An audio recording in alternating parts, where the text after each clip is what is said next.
Hi everyone, welcome to Diary of Lee. Today I am going to show you how to use this portable fabric shaver with lint remover by Buterol. But first, let me show you the parts.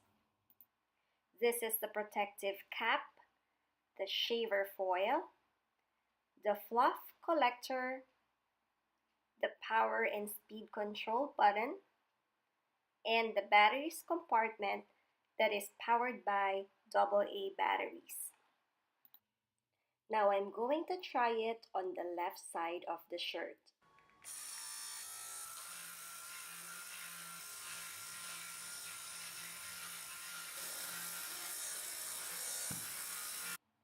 As you can see, we have removed some fluff on the shirt. This time, I'll show you how this shaver can make this fabric looks brand new.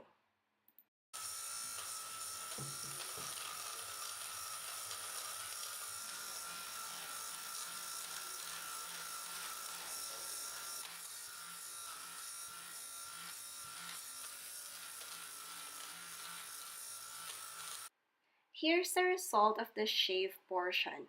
It's smooth and it looks so clean and fresh. That's all for today. Thank you for watching.